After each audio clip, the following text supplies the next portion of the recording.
নমস্কাৰ ছাত্ৰ ছাত্ৰীসকল, আজি আমি এই ভিডিঅ'টিত বেগৰ পৰিৱৰ্তনৰ rate rate of change of velocity অৰ্থাৎ ত্বৰণৰ বিষয়ে আলোচনা কৰিম। ঠিক আছে, ত্বৰণ কাক বোলে? বেগৰ পৰিৱৰ্তনৰ হাৰকে ত্বৰণ বোলা হয়। ঠিক আছে, এতিয়া আমি অলপ বুজি লওঁ। ত্বৰণক ইংৰাজীত ডেন'ট কৰা হয় এৰে। ঠিক আছে, এ ইংলিছৰ এলফাবেট এ, সৰু ফলা এ। ত্বৰণ এ ইকুৱেল টু ভেল'চিটি মানে কি? বেগ অসমীয়াত কোৱা হয় ভেল'চিটিক বেগ। এনে চিম্বলিকেলি ভিয়ে ডেন'ট কৰা হয়। সৰু ফলা ভি দেই, ডাঙৰ ফলা ভি নহয়, সৰু ফলা small b divided by tea time. তেনেহ'লে প্ৰতি একক সময়ত পৰিৱৰ্তন হোৱা বেগৰ মানেই হৈছে কি? ত্বৰণ। ত্বৰণ ঠিক আছে, ত্বৰণ ইংলিছত কি বুলি কোৱা হয়? এচিলাৰেশ্যন। এই বাইকত যে কয় এচিলাৰেশ্যন, ঠিক আছে, এক্সেল দিয়া এচিলাৰেশ্যন। ইংলিছত কোৱা হয় এচিলাৰেশ্যন, অসমীয়াত কোৱা হয় ত্বৰণ, আৰু ইয়াক ডেন'ট কৰা হয় এৰে। ইয়াৰ ইউনিট হৈছে মিটাৰ পাৰ ছেকেণ্ড স্কুৱেৰ। ঠিক আছে, মিটাৰ পাৰ ছেকেণ্ড স্কুৱেৰ।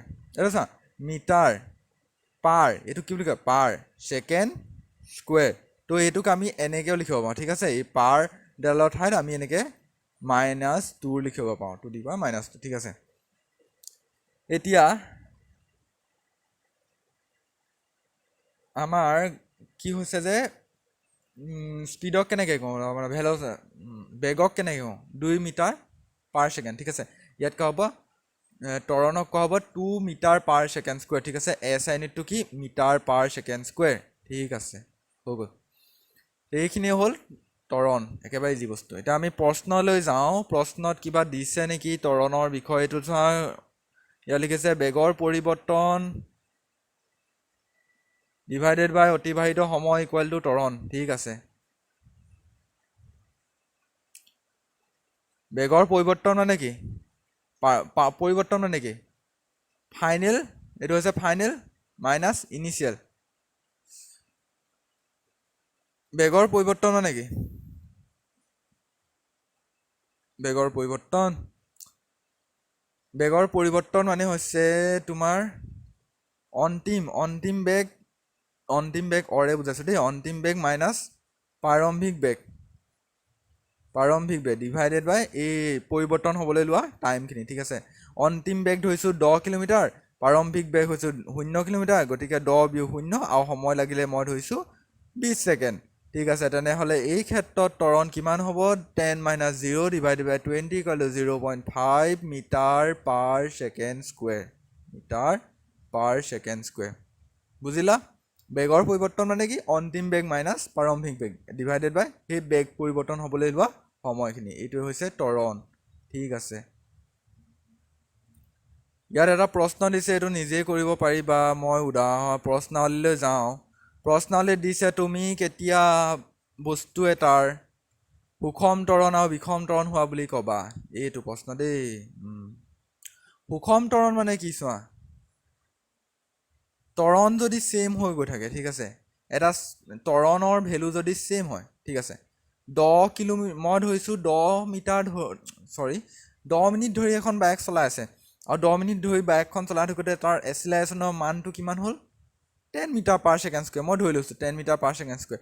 এই যে ছেইম একেটা এচিলাৰেশ্যনতে 10 মিনিট ধৰি বাইকখন চলাই থাকিলে তাক কোৱা হ'ব সুষম ত্বৰণত বাইকখন চলাইছে। কিন্তু তাৰে যদি প্ৰথম 5 মিনিট চলালে 10 metre per second square, 10 metre per second square ত্বৰণত, ঠিক আছে, দ্বিতীয় 5 মিনিট চলালে যদি 5 মিটাৰ পাৰ ছেকেণ্ড স্কুৱেৰ ত্বৰণত, গতিকে ইয়াক কি হ'ব? বিষম ত্বৰণ বুলি কোৱা হ'ব। ঠিক আছে, সুষম ত্বৰণ হ'বলৈ হ'লে একেটা ত্বৰণতে চলিব লাগিব। বিষম ত্বৰণ হ'বলৈ হ'লে ত্বৰণৰ মানো সলনি হৈ থাকিব লাগিব। ঠিক আছে, 2 নম্বৰ প্ৰশ্নটো কি দিছে? বাছ এখনৰ দ্ৰুতি 5 ছেকেণ্ডত 80 কিলোমিটাৰ পাৰ আৱাৰৰ পৰা 60 কিলোমিটাৰ পাৰ আৱাৰলৈ হ্ৰাস পালে। ঠিক আছে, আৰম্ভণিতে কিমান আছিলে? 80 কিলোমিটাৰ, তাৰপাছত হ্ৰাস পাই কিমান হ'লগৈ? 60 কিলোমিটাৰ। বাছখনৰ ত্বৰণ নিৰ্ণয় কৰা, আৰু টাইমটো কিমান দিছে? 5 ছেকেণ্ড। এতিয়া মই কি কৈছিলোঁ? ত্বৰণ কেনেকৈ উলিয়াই বুলি কৈছিলোঁ? ত্বৰণ উলিওৱা ফৰ্মুলাটো একেবাৰে ইজি। কি কৈছিলোঁ? ত্বৰণ ইংলিছত এচিলাৰেশ্যন, A = অন্তিম বেগ ইংলিছত ফাইনেল ভেলচিটি বুলি কয়, ঠিক আছে। আৰু ফাইনেল ভেলচিটিটোক আমি ভিৰে ডেনট কৰোঁ, ভি। আৰু ইনিচিয়েল ভেলচিটি মানে প্ৰাৰম্ভিক ভেলচিটিক আমি ডেনট কৰোঁ ইউৰে, ঠিক আছে। সৰু ফলা দেই, স্মল, আৰু ডিভাইডেড বাই টি। মই আগতে যে কৈছিলোঁ A equal to V by T, সেই ক্ষেত্ৰত আমি মানে এজিউম কৰি লৈছিলোঁ এই যে ইউ ভেলুটো 0 হ'ব। কিন্তু ইউ ভেলুটো মানে প্ৰাৰম্ভিক বেগ যে সকলো ক্ষেত্ৰতে 0 হ'ব তেনে কথা নহয়। যদি গাড়ীখন ৰৈ থকা অৱস্থাৰ পৰা গতি কৰে তেতিয়াহ'লে প্ৰাৰম্ভিক বেগ 0 হ'ব।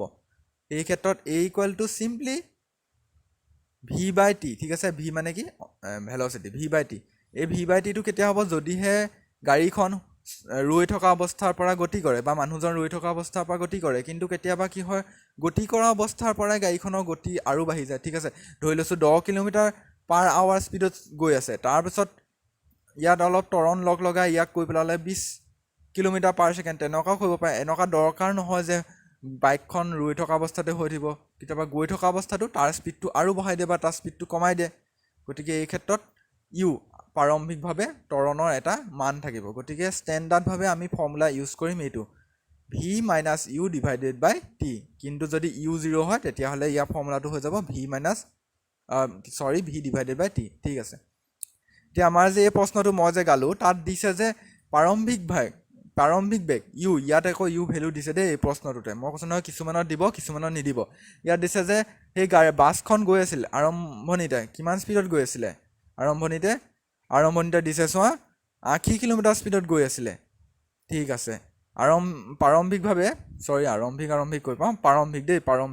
মানে ইনিচিয়েল, মই ইংলিছত ইনিচিয়েল বুলি ক'ম, ঠিক আছে। ইনিচিয়েলি বাছখন গৈ আছিলে 80 কিলোমিটাৰ/আৱাৰ স্পীডত, 80 কিলোমিটাৰ/আৱাৰ স্পীডত। মই কি কৈছিলোঁ যে ইউনিটবিলাক আমি কিহলৈ চেঞ্জ কৰিব লাগিব, এছ আই লৈ কৰিহে আমি গোটেইখিনি কৰিম। 80 কিলোমিটাৰক আমি এছ আই লৈ কিহলৈ নিব লাগিব, এছ আইত দূৰত্ব কিহত জোখে বুলি কৈছিলোঁ, মই কৈছিলোঁ এছ আইত দূৰত্ব জোখা হয় মিটাৰত। 80 কিলোমিটাৰটোক আমি মিটাৰলৈ লৈ যাম, 80 = 1000। এতিয়া কিলোমিটাৰটো আমি কিহত লিখিম, মিটাৰত লিখিম, ডিভাইডেড বাই আৱাৰক আমি কিহলৈ লৈ যাম, ছেকেণ্ডলৈ লৈ যাম। 1 hour = 60 × 60 ছেকেণ্ড, 60 × 60 ছেকেণ্ড, ঠিক আছে। এইটো হ'ল আমাৰ কেলকুলেশ্যন। এনেকৈ কেলকুলেশ্যন কৰি আমি ইয়াক এছ আই ইউনিটলৈ লৈ যাম, কিবা এটা আমি ভেলু পাম, ঠিক আছে, কিবা এটা ভেলু পাম। মই এইটো নকৰোঁগৈ। ঠিক একেদৰে দিছে যে অন্তিম বেগ কিমান দিছে, 5 ছেকেণ্ডৰ পাছত বাছখনৰ বেগ কিমানলৈ যায় বুলি কৈছে, ভি। অন্তিম বেগ ভি, ফাইনেল ভেলচিটি ভি = দিছে 60 কিলোমিটাৰ/আৱাৰ। ঠিক একেদৰে আমি যেনেকৈ এতিয়া 80টোক আমি এছ আইলৈ লৈ গ'লোঁ, ঠিক তেনেদৰে এইটোকো আমি ক'লৈ লৈ যাম, এছ আইলৈ লৈ যাম। আৰু টাইম কিমান দিছে, টাইম = দিছে 5 ছেকেণ্ড। এইটো এছ আইত আছে, টাইম ছেকেণ্ডতে কয়, গতিকে দিগদাৰ নাই। গতিকে আমি এইটোক লৈ যাম, তাৰপিছত আৰামত কি ফৰ্মুলাটো বহাই দিম, এ = V minus U by T. এতিয়া এই ক্ষেত্ৰত চোৱা, এই প্ৰশ্নটোত ভি ভেলুটো কম, ঠিক আছে, ভি ভেলুটো কম, কিন্তু ইউ ভেলুটো কি হয়, বেছি হয়। এই ক্ষেত্ৰত ত্বৰণৰ ভেলু কি হ'ব, মাইনাছত আহিব। ত্বৰণ মাইনাছতো আহিব পাৰে, প্লাছতো আহিব পাৰে, ঠিক আছে। এই যে এচিলাৰেশ্যন মাইনাছতো আহিব পাৰে, প্লাছতো আহিব পাৰে। এইটো প্ৰশ্নটোৰ ওপৰত নিৰ্ভৰ কৰিব। গতিকে এইখিনিয়ে হ'ল ত্বৰণ। আৰু এটা প্ৰশ্ন দিছে, ৰেলগাড়ী এখনে ষ্টেচন এটাৰ পৰা যাত্ৰা আৰম্ভ কৰি সুষম ত্বৰণেৰে 10 মিনিটত দ্ৰুতি 40 কিলোমিটাৰ/আৱাৰলৈ বৃদ্ধি কৰিলে, ইয়াৰ ত্বৰণ নিৰ্ণয় কৰা। এতিয়া এই ক্ষেত্ৰত চোৱা, মই কৈছোঁ যে কিহৰ পৰা যাত্ৰা আৰম্ভ কৰিছে, ৰৈ থকা অৱস্থা মানে কি, ইনিচিয়েল ভেলচিটি মানে প্ৰাৰম্ভিক বেগ হ'ব ইয়াৰ 0, ৰৈ থকা মানে কি 0।